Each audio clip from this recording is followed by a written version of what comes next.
be 2 movies instead of a season. Yeah. And then there's one more season after. Wrap it up. Yeah. So we don't have much control about where it goes.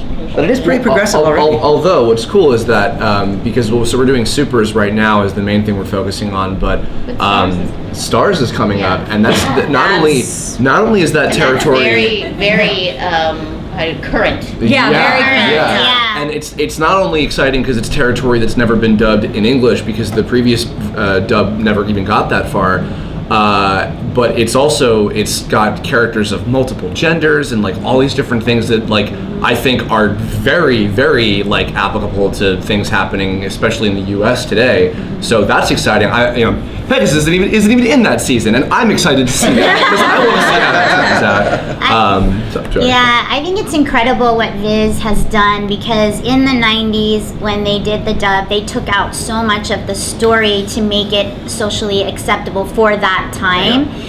And I think just keeping that story intact is so powerful. And I think it's going to have even a greater impact on the world because our children learn through media. Like they either learn from their parents, their teachers, or media how to be in the world. And when we have something that is so accepting of everyone and everything in life that's, the diversity of life, I think it's very powerful. They're going to end up being more compassionate, understanding human beings. And that's another thing that I love about being in this cast is that we're all accepting of everyone. And that's another part that makes this whole show incredibly beautiful. So No, I don't like any of you. Well, we love you. We love you enough. I told you I show my love by teasing. Come on. That question, if Queen Serenity, as the prophecy says, takes control of the entire world and makes it her crystal utopia, what would you look forward to most? People tubes. She's got to have people. That just shoot people. Futurama style. Yeah, she's got to do that, right? She's got to. Cake's good. Cake's pretty good. You just gave everyone the answer. Who's not? I was gonna be like, oh, no more, crazy visitor villains. But then that sounded really like travel banny. What about clowns? Maybe we can ban clowns. Yeah. No more clowns. No more clowns. The crystal wall. Oh my God. No more. All right. That's the opposite of what it should be. Yeah. She's accepting of everybody. I look forward to no more hatred and everybody loving each other. I did it! That's someone was gonna say it. Great soundbite. I also look forward to the fact that nobody ages, I guess, in Crystal Tokyo. Although that might suck depending on what age you are. No. If you were already like 85, you're just stuck at 85 for the rest of your life. Like you don't get to pick. I don't know how that works. You get to pick. Do you get to pick? I think Christine wants to be a baby. Being 85 forever, you're like, oh, my hip's falling out every morning. I don't think your hips fall out when you do that. She has another question. I just have an answer. She has an answer. But you're young. You get to what? Chibiusa can't age. That's what her problem is. Oh. So she can't age, but you're all young. She can't age? But yeah, she wants to grow up and become a sailor soldier, but she can't grow up. That was the thing. See, I didn't know that. Like Kristen Dunst in that vampire movie. Yes. And there may or may not be an episode in Supers that's about that. I'm just putting that out there. Maybe something with like. Anyway. Go on. No. Can you describe the acting process for like essentially recording like multiple versions of your characters? Because you do Viz Media, you do Crystal, so like it's almost like you're living in like 2 different timelines. What was that like as an actor? You gotta trust the tone of the show. I think that's a big part of it, and our director guides us a lot in that way. So, as long as you're playing the same character in a different style, that's total. I mean, I feel like you can transplant any character into any style play and just change the style of it, and it's still the same character. And I feel like that's what we're doing with those 2 shows. And do you guys have a preference between the original show or Crystal, like in terms of acting? I think Crystal is just beautiful, and I do love the more film style, pace of it. But I also love the like wacky comedy of the original, so I'm enjoying them both. That's a cheater's answer. Cheater, he asked you to pick, choose. I feel the same way. I started out doing film as a kid, so film has always been very near and dear to my heart. So being able to do anime, and much less Sailor Moon, which is a show that I love, with a very real, more film-like style in Crystal, I thought was going to be my absolute favorite, and I love it so dearly. But then when I get to do these crazy, wacky episodes where Sailor Venus gets to be a nurse and take care of Usagi poorly, or go on dates with two guys, and I get to hyperventilate for 30 seconds and almost pass out, and get to be like it's almost like doing a film version and the sitcom version with the same character, and that's such a rare, unique opportunity, and so I feel balanced when I get to do both, and if I wouldn't get to do one, I would miss the other. Bunch of cheaters. It's actually really good answer, Cherami. Thank you. Did any of you not want to be voice actors? Or actors? Were any of you not interested in acting or voice acting at all when you were younger? You wanted to do something completely different? I didn't know what it was. I mean, I moved out to LA to do music, and I did just fall into voice acting. But do you still do music? yes, I still do music. She sang the Mario Odyssey. I sang the theme song to the Super Mario Odyssey game, which just dropped. And I have quite a few albums on iTunes, and once a musician, always a musician. But I fell into voiceover, and it is a great match for me. If you're an actress, you've kind of always been an actor. It's just kind of who you are. Mm-hmm. But looking back on my life, I used to stand in the bathroom with the toothpaste, and I would look in the mirror and Crest. I have so many memories of doing that, and so reflecting on my childhood, I wanted to do it, but I didn't even know what it was. So it's interesting that I fell into this career, and I've always done accents and talked many different people, and but now I have a place to do it, a platform that I'm gonna get paid for to do. So it's very nice, and it's perfect. Wonderful job. It's a wonderful job. Did you ever get a Crest commercial? No. Did we get Kate Higgins a press commercial? Yes, please. But I have, it's perfect job because you don't have to look like, you're limited as an on-camera actress because looking this way, I'm only going to be hired to do, certain things, like supermodel or something. No, they're not going to hire me to be like big Russian woman, because I don't look like that. Has anyone ever told you that you're the best? Yes. You're the best. Yes. So, but you know what I'm saying? Now I'm taking over the whole thing. I'm sorry. That's my answer. Somebody else go. Great answer. Somebody go. That's a good answer. That's tough to beat. I can vouch for the voice thing. We were doing that all day yesterday. We were annoying our Uber driver. He wasn't an Uber driver. Our Juno driver. Yeah. We were all in the car talking about politics and just being really I just really feel when I talk to my analyst and we just we were kind of going in and out. And our driver probably was I'm gonna go home and hang myself. No, and then we went to the hotel and then went back to dinner and stuff and we stayed in the British accent for 4 hours. And then Robbie was at the end of the table being like, what are you doing? You're just like the living, breathing stereotypes of what everyone thinks voice actors are. What are you doing? They walked in. I didn't think anything of it. I just said, did you guys just start doing this on the way in? And then I started talking to them in the accent as if them being around me, I just assumed it like it was contagious. Zombie voice actor vibes. I guess so. I've always wanted to be an actor. My goal as a child was to be on Barney. That was all I wanted in the world. Wait, were you?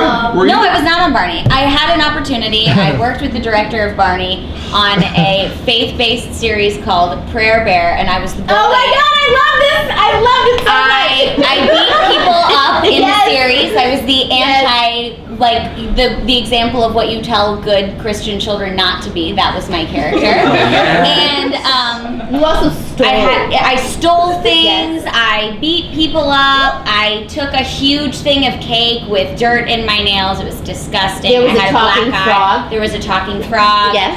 It's my favorite. So this experience, the director of this was the director for Prayer Bear, and I remember my 8-year-old self. It was my 8th birthday, and he was like, hey, I want to have a conversation with you. And I remember this was like, my 8-year-old self, this would be like the equivalent of Steven Spielberg. I'm like, it's finally gonna happen. I'm gonna be on Barney. And he was like, everybody's been saying that you would like to be on Barney, and I think it would ruin your career. So,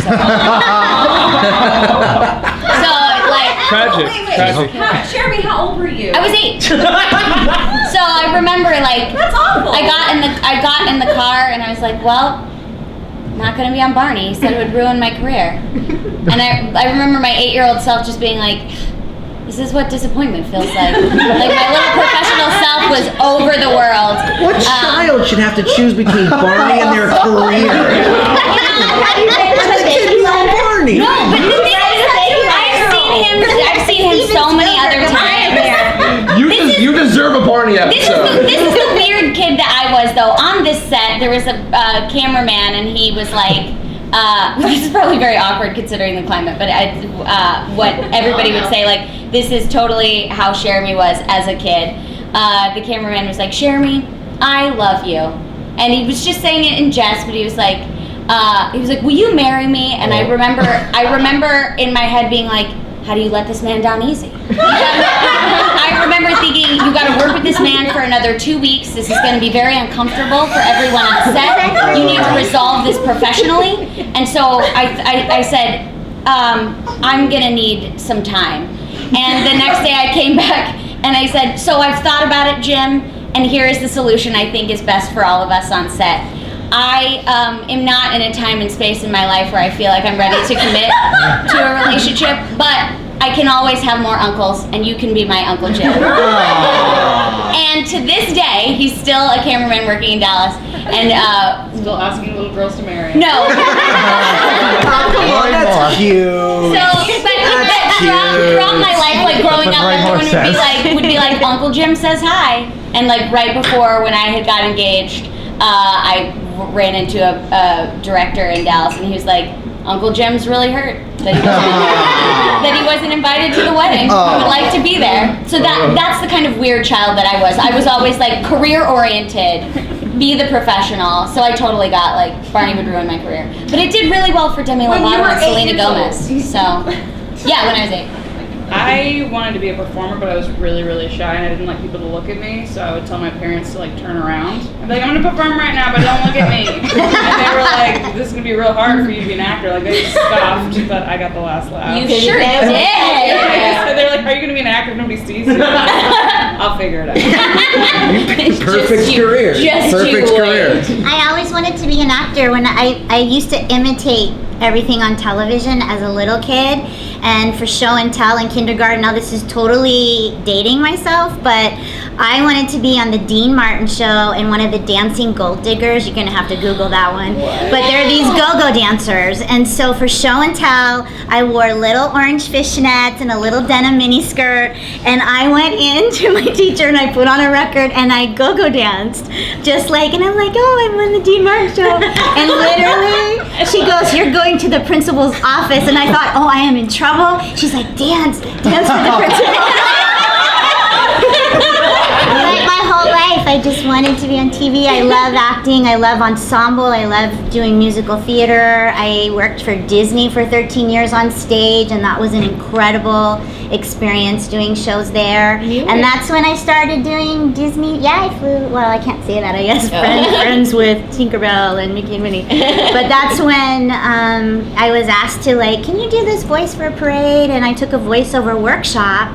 And I was like, wow, this is incredible. It was from a woman named Sue Blue, was like Smurfette, and I said, this is really incredible. I just love her passion. This is exciting. So it kind of inspired me to move to LA and do voiceover. I got my SAG card playing a space hooker in a movie called Super Force. And I had this little tiny part, and it was razor blade fingernails. It was like futuristic show. And I remember it was raining on the set one day. This is just a little funny snippet. It was raining on the set, and they go, oh, you're gonna have to come back tomorrow, but you have to leave those nails on. And so I was like at 7-Eleven, like getting whatever to take home, and the lady's like, I love your nails. But I take it back. I'm I a wanna space see- hooker. I want to see Sandy, in addition to playing Chibiusa and Black Lady, can you play Space Hooker later on? That's the creative control I feel like we should have. Yes. I'm so glad this interview went to Space Hooker. TLDR, I'm an animator first and foremost. I was interested in voiceover really early on for the trivia side, and also kind of for casting, because I was like, oh, I'm gonna get to voice my cartoons that I make someday, and lo and behold, that happened. I got interested in voiceover a little bit, and actually kind of similarly with the Barney thing, I was like, I just want to do like an episode of Pokemon. And then I met the director of Pokemon at the time at a convention in this very city. This was like 8-9 years ago. And I did the thing, I auditioned a couple times, that was my first job, and I thought, cool, didn't think about pursuing it. Then some things continued. Then I got a phone call from Stephanie one day, hey, we're doing this other anime. And I'm like, what? Oh, and then I went in, did another anime, and I'm like, oh, I think I'm okay at this. Cool. Then I started doing more of it. Then I moved to California. Then I did more there. Then I got on Sailor Moon, and how did I get here? What happened? And yeah, that's the short history, I suppose. Does that answer it all? I hope. Yeah. It does. Take the wheel, please. Should I take the wheel? Yes. I've always wanted to be an actor ever since I was little. I started in theater, and then in theater I took a voiceover. In college I took a voiceover workshop, which landed me my first anime role, and that was about 11 years ago. And Sailor Moon was actually the first anime that I ever watched as a fan, long time ago. And now I am playing my favorite character. So it's pretty cool. It's pretty cool. Short answer. Stephanie, how does it feel to be an Asian American voice actress for one of the most iconic Asian characters of all time? Now it feels okay, I guess. Like now it doesn't feel like weird, but for a really long time, it didn't feel real. Like it felt like I was in like the weird alternate dimension universe. You know, like not like the normal universe. Like in the normal universe, somebody else got cast as Sailor Moon, and then I was we in, are like, in that the universe. weird. We're in the worst timeline, except for you. Except for you. Great. Awesome. Anyways. I think Kate Blanchett plays her in the normal universe. Oh, Yes. okay. That would make Kate Blanchett. Yes. We're basically. What do you mean, Stephanie? Huh? What do you mean? It just didn't feel real. It felt like somebody made a mistake, you know, and that like it was like an alternate spin-off reality. Like that's how it felt for like a good year and a half. And then now it just feels more normal. But in terms of like Asian American representation, I mean, I think it's really important to me, representation. I think being an actor, growing up having always wanted to be an actor and then not seeing yourself, I don't even think that I was like very aware of the lack of representation until more recently, seeing more representation. Like when Fresh Off the Boat came on the air, I was really excited. I was like, hey, cool, it's an Asian American sitcom. It hasn't been one since like All American Girl, really. And I sat down and I watched the pilot and I just started sobbing.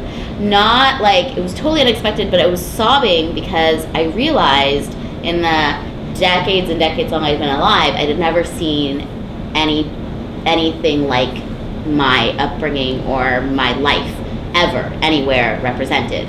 And I was never really like, I was never really aware of the lack of that, or even the pain of the lack of that, because it's just been like suppressed, move on, deal with it, fit in, accommodate, you know, make yourself. I remember when my mom said when I was a kid, I would ask her like, am I Chinese or am I American? She'd be like, okay, well when you're with Chinese people, you're Chinese, and when you're with American people, you're American. And so that's how I behave, and you become what you're around and you're adapting, and you don't realize like the pain of not feeling included until all of a sudden you see inclusion. And it was like all this like feeling coming out after like decades and decades and decades and decades, and it was like overwhelming. And so now I'm very happy that the Asian American community are more vocal, are more aware or woke, so to speak. Also not just that community, everybody else in the community, like just the humanity population is more sensitive to issues like that. So I do feel very grateful, and I feel a lot of social responsibility.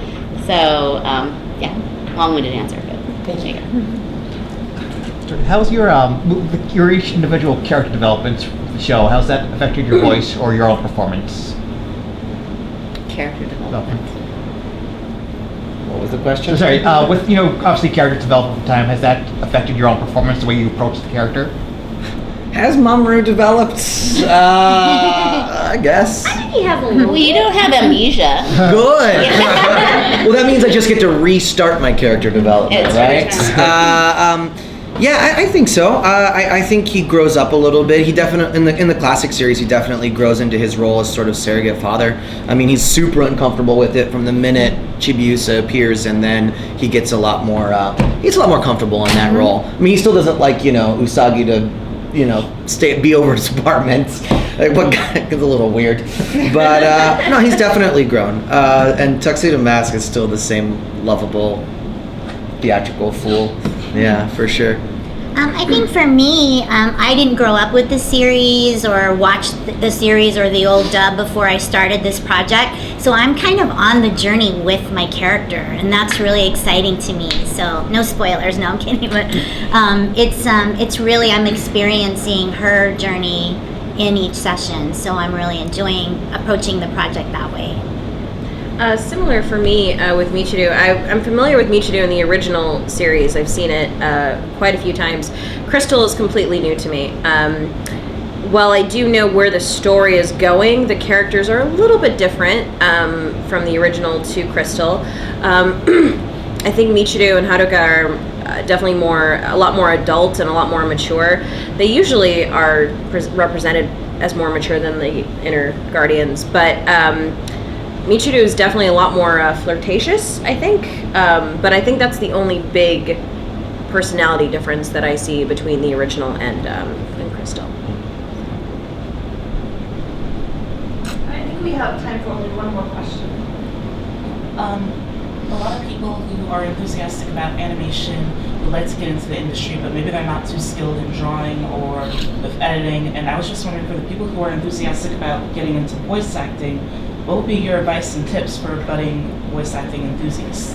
I would say there's a website that a prominent voice actor, D. Bradley Baker, created called iwanttobeavoiceactor.com, and he gets asked that question so many times. He really lays it out step by step, sequential, the sequencing. Yeah, it's very thorough, and it tells you everything you need to do. And there are people that have followed those steps and actually entered the voiceover industry. But I would say the foundation is being an actor. It's voice acting, so it's not a funny voice or a goofy voice, but it's like the foundation is you have to have a passion and a love for acting, and then go from there. And to be clear, that website is free. It's not like It's they don't try to totally sell free, you a yeah. PDF or any kind of like how-to book. It's just a resource website. Yeah, absolutely. Acting first, the voice part second. Now, that doesn't mean you have to like go through all the experiences of being an actor on stage or film. It definitely helps, but you can get the training, the basic actor training first, and then apply those skills toward that particular style of acting. But you need the skills first. Yeah, I think a lot of people start in a weird place. They start with the voice, like they like try to do characters or imitate their favorite anime voice actors or legacy voices, like Mickey and Goofy and Donald and all of that. And those are great tools to have. But then can you be that actor and can you be that character in a real scene, in a real circumstance? Can you play it any way in any of the styles? So that's sort of, you got to get those skills first. And I would say start in your market. People have a tendency, I'm going to move to LA and be a voice actor. I'm going to move to Dallas. I'm going to move to New York. Start in your market with your classes, everything that you can do where you are, and then go from there. There are tons of resources out there because, like,